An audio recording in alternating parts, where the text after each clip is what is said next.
Hello and welcome to the Dad Whisperer. I'm your host, Dr. Michelle Watson.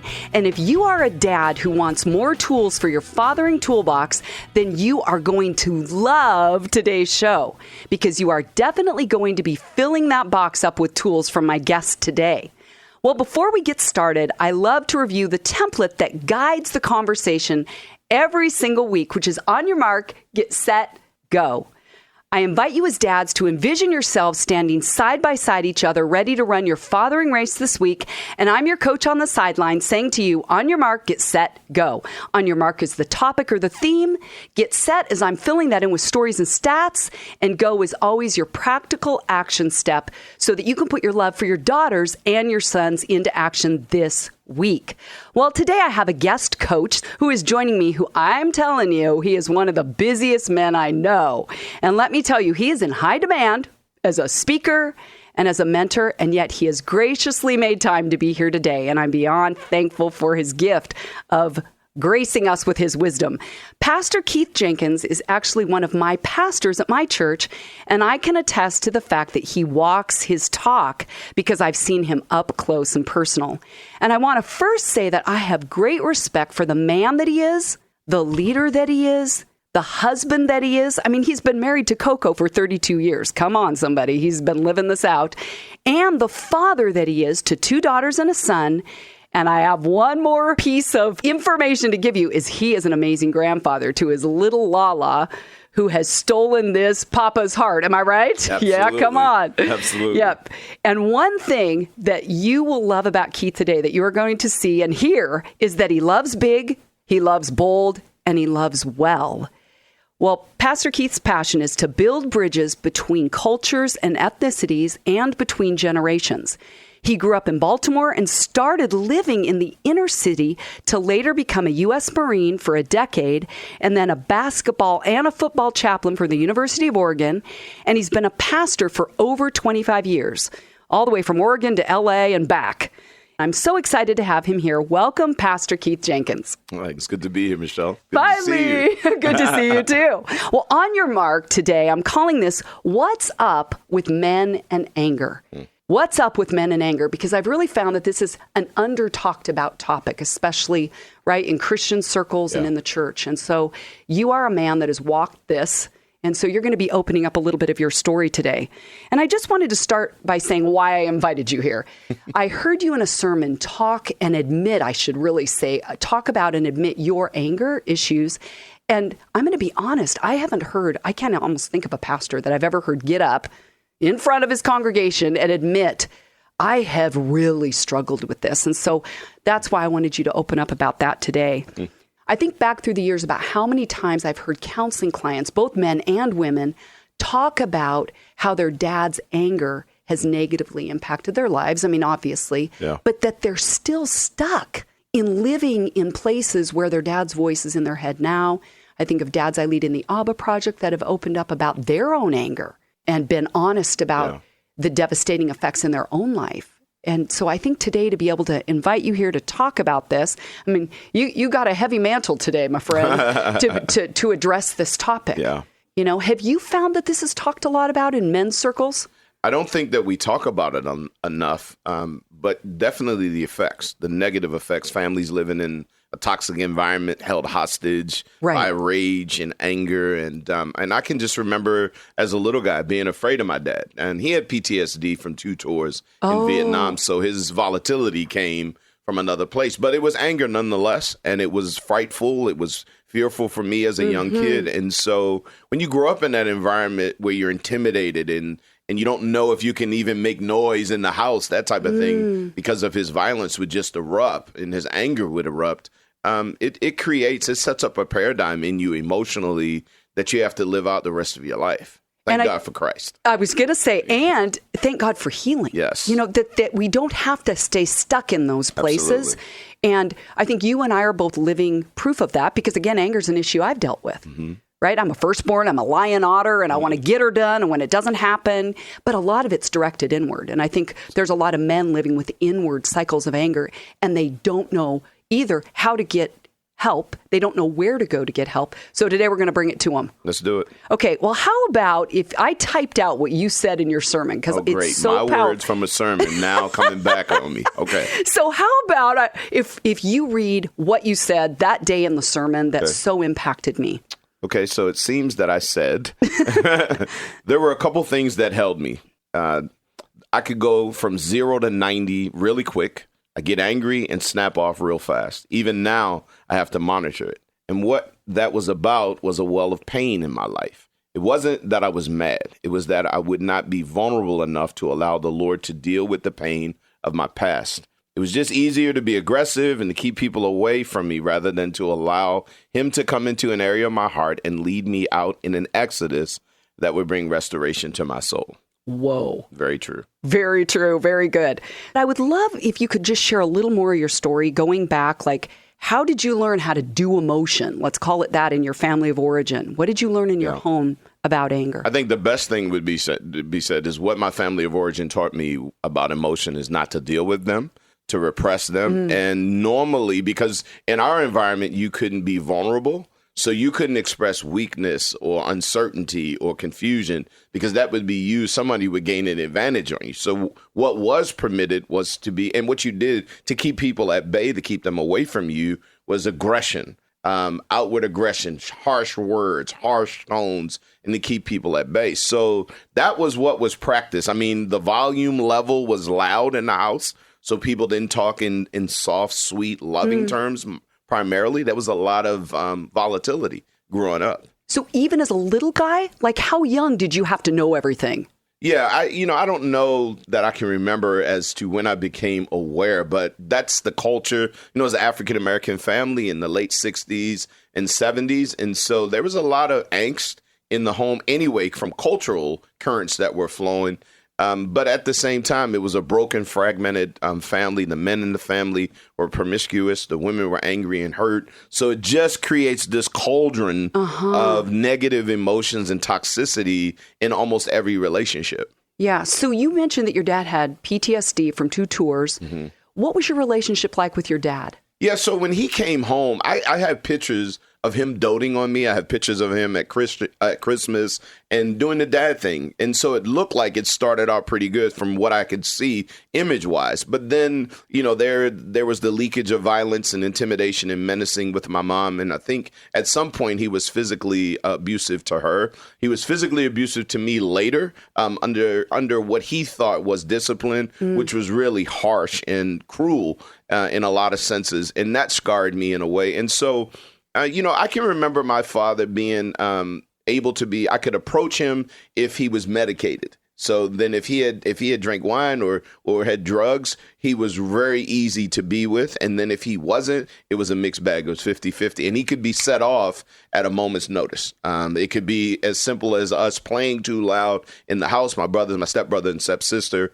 It could be any of those things that would just set him off. And so you grow up on edge around him. I don't know that I could say that I could just crawl up in his lap, like my kids have been able to do with me, just crawl up at any time. In fact, too much, like go sit down somewhere. Like, I don't know that I could approach him like that. I was afraid of him. Yeah. So talk about the inner place inside, like inner world. What was it like then to grow up like that on the inside of you with that kind of volatility and never knowing what would set your dad off? Yeah. So I think at a certain point you start thinking, is he mad at me? Is there something that I'm doing? So then you take on the role of let me try to create peace. Let me try to create an environment where nothing is wrong, and you start trying to perform to keep the balance in the house. Do things perfectly. And I became a bit of a perfectionist, overachiever in my life, and really driven at a certain point, and didn't realize until later in my life that it was stemming from this environment that I wasn't necessarily aimed the right way, that my emotions were fractured from living around all of this volatility. So was your dad in your life always, or did your parents divorce? Or? Right. So they divorced. I had to be, I can remember maybe 5 or so. They divorced. She went one way, he went another, and I landed with my grandparents. And we played ping pong parenting back and forth between my mom, my dad, my grandparents for a series of years. And I can remember even a custody battle where we were there and we were in the courtroom, and I kept looking over my shoulder for my dad to come into the room, and he never came. And it's sort of in my mind, I know now it's set up in my mind that I wasn't worth fighting for him, that he didn't come and fight for me in that battle for custody. And so it was just that he lived maybe 30 minutes from me, but we had a sporadic relationship. I'd see him some weekends, sometime in the summer, but we weren't really intimate or connected. I can't remember any of my sporting events or any of those things where he came to throughout my whole career in high school, middle school, high school, all the way through. So, yeah, it was just a bit of estrangement. Okay. So have you ever heard it said that like mad and sad are two sides of the same coin? I haven't heard that said, no. So it's kind of like the anger oftentimes is what maybe is expressed, but under it is sadness and hurt. Yeah. And when you're talking about the absence of your dad giving you attention and affirmation and showing up, it makes me wonder if the hurt, under the hurt and the sadness, there was the anger that maybe you weren't fully aware of at the time. Yeah, I've heard, what I have heard expressed is that anger is a secondary emotion, because especially for males, and I can only, I don't want to generalize, but I can only speak from my experience. But what I found with men and men like me is that we're permitted a few emotions. Not the whole range of emotions, but we're permitted a few, primarily anger and aggression. We can be aggressive, we can be angry, but we can't be vulnerable. We can't be confused. We can't cry. In fact, I can remember being told not to cry as a child. Like as a young man, I can remember. By who? By other men. In your family? In my family, my family system. And it wasn't until I took Keith Jr. back home and he started crying. He was 5. And I was talking to him, and Keith was an eager to please child. So as I'm talking to him in just this tone, he starts crying. And I'm saying to him, hey, don't cry. I'm just talking to you. He was so sensitive and so precious. So he's just crying. And my grandmother was off in the corner, and she's like, he's just like you were. And I'm thinking, wait a minute. What are you talking about? Because I don't cry easy. I'm really a tough guy. Wait. It was the first moment that I had an inkling that I was bent in a way because of what I experienced as a child. Keith Jr. was the best version to look back and to see what I was supposed to be like was to look at my son. Wow, such tenderness. Absolutely. And sensitivity. Absolutely. Right. And so we're going to even be talking more about your story and how you got from there to here and back to there and back to here. So this might sound like a funny question, Keith, but are there any ways that your anger has served you well? Well, I mean, let's just face it. If you're going to be a guy and you're going to play sports, you're going to be aggressive. You're going to military. I've been wearing a uniform since I was in Cub Scouts, Boy Scouts, ROTC, Marine Corps for 10 years, sports. So yeah, aggression serves you well. Anger directed a certain way against your opponent serves you really well. And then as a Marine, you get applauded and promoted for being fierce and a warrior and that type of thing. So yeah, it has served me well. But I also read a book that was a really important book in my life that said, what got you here won't get you there. And so then comes the woman in my life who doesn't really function well with only two expressions, anger and aggression. She didn't. Do you think? Yeah. So, yeah, there's a whole plethora of emotions that I needed to unpack, and the complexity of being in that relationship, I think, became the turning point to figure out, bro, you need a bigger toolbox. Okay, well, that's a great segue into what I was going to ask you next, is what are the negative implications where anger hasn't served you well? I mean, in all honesty, Michelle, I almost destroyed our marriage. I punched holes in the walls. I broke things that I paid for. Had to replaster walls. I mean, I was a violent. I wasn't physically abusive to Coco, but I was violent. I could go from 0 to 90 in our home over the most ridiculous things. Did not have the verbal skills to be able to communicate with her, felt really pinned down sometimes in arguments. So I would power up and dominate and that type of thing and just try to intimidate her. And my wife is a feisty, independent, strong, know who she is woman, and she would not tolerate it. And I thank God for it because it confronted me in a way that forced me to start looking internally at some things. Oh, that is so powerful. If you're just joining us, I'm talking with Pastor Keith Jenkins today, and the title of our conversation is What's Up with Men and Anger? So how about if now I ask you to go back to a quote that you put in that original thing that you read from your sermon where you said, I had to get honest about the well of pain in my life. That statement just jumped out at me.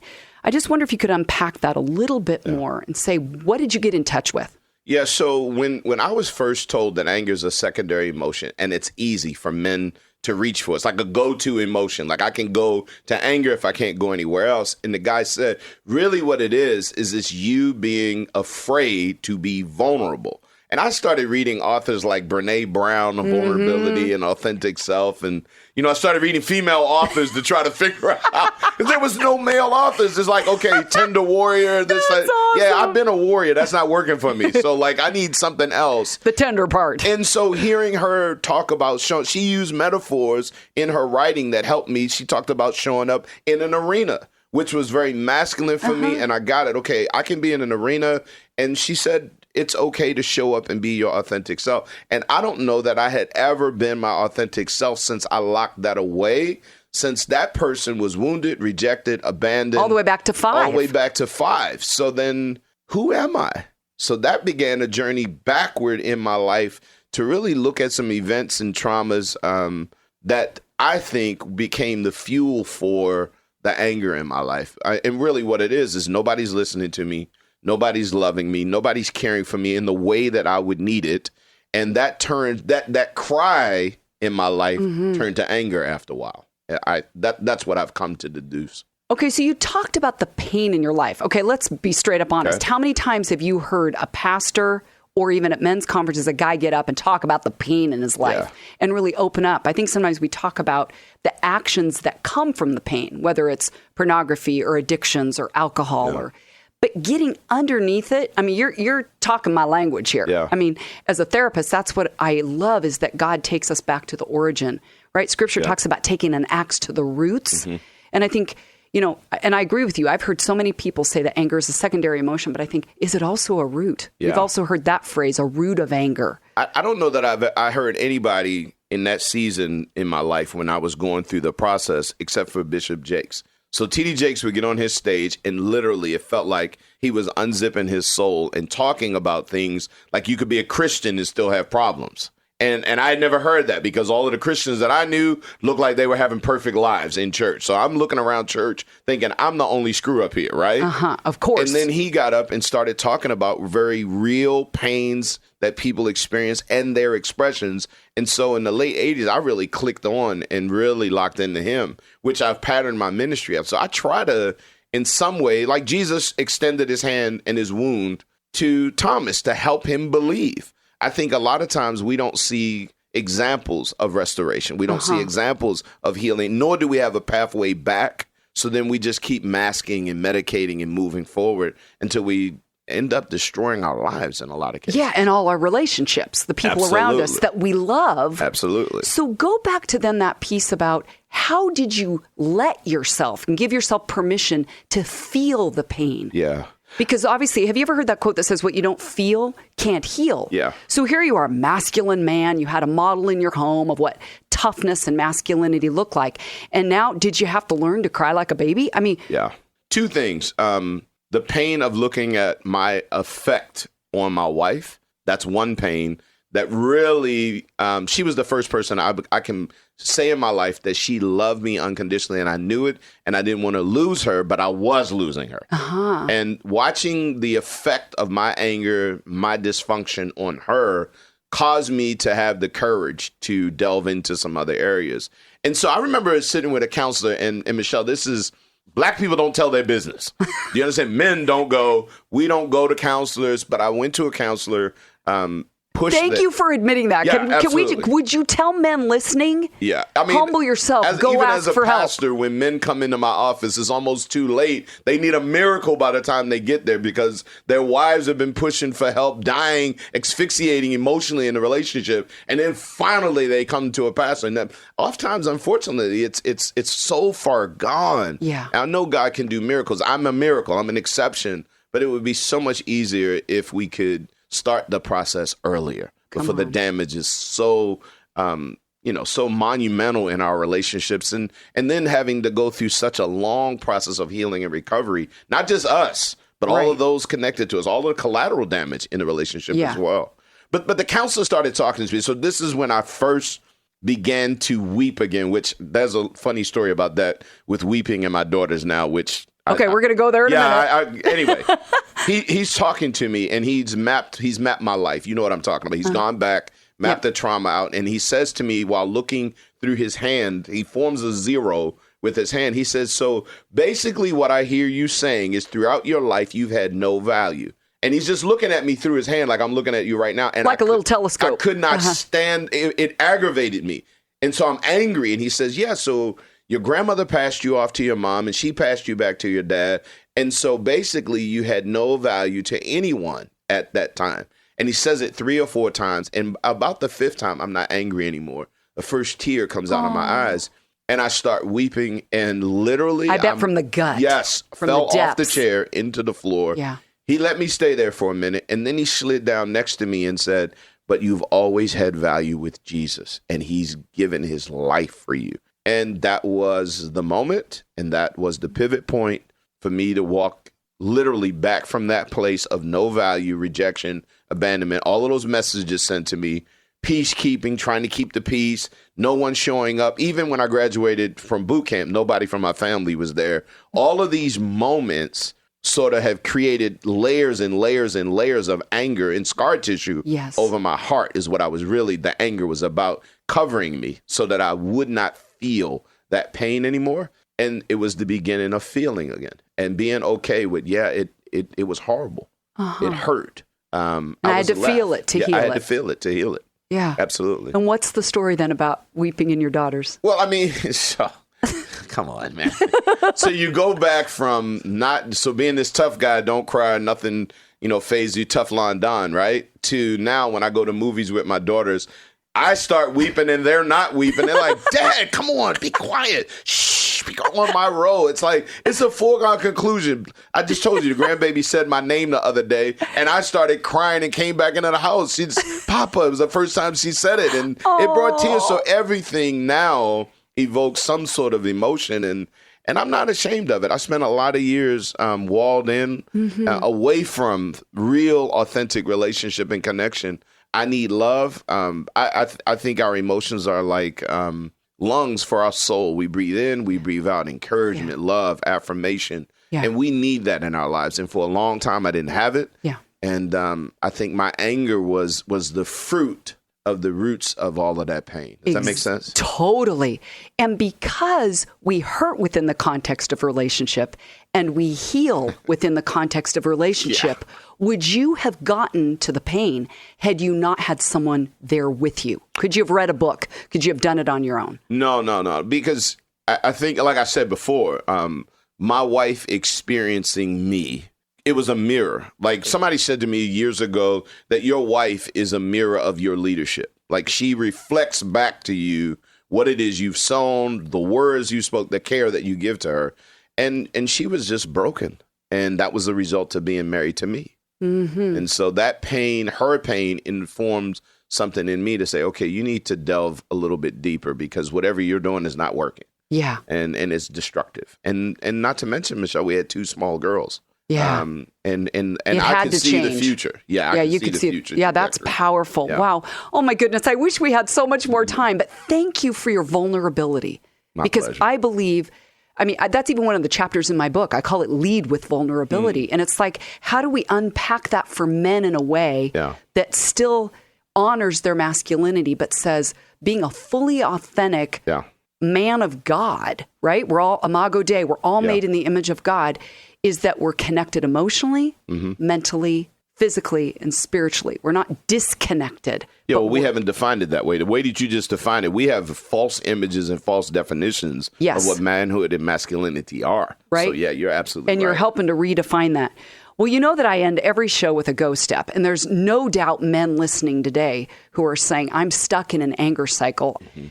Where would you tell a man listening to start right now if he wants to take one step forward in addressing his anger? Where does he start? Yeah. There's usually, I've found that in every man's life, I think the Lord sometimes plants them there. They're little resources. They're people that don't have our story, that don't have our cultural journey, but they're just there. The guy that helped me was a 65-year-old white male from the suburbs. We had nothing in common.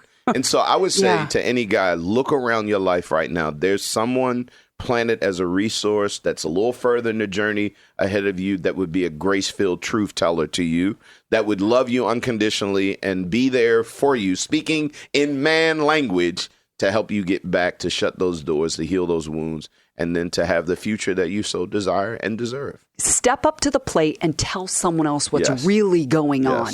At least one other person. One other person. Somebody should know. And tell them what's really going on. Absolutely. I mean, that's practical. So we're saying in the next 7 days, in the next week, if you don't do it now, you're going to forget. Correct. If you could do it today, that'd be even better. Well, Pastor Keith Jenkins, thank you so much for being here today. We've been talking about what's up with men in anger. You've heard from his heart, his story, and I encourage you to take what he has said to heart. Dads, get out there and this week, tell one other person what's really going on under the surface without masking it with anger. Well, you know that you can always write me at Dr. Michelle at thedadwhisperer.com. You can go to my website at drmichellewatson.com, where I have more free resources for you there. I'm Dr. Michelle Watson, the Dad Whisperer, signing off, encouraging you to make today a day where you intentionally and consistently invest in pursuing your daughter's heart. Go Dads.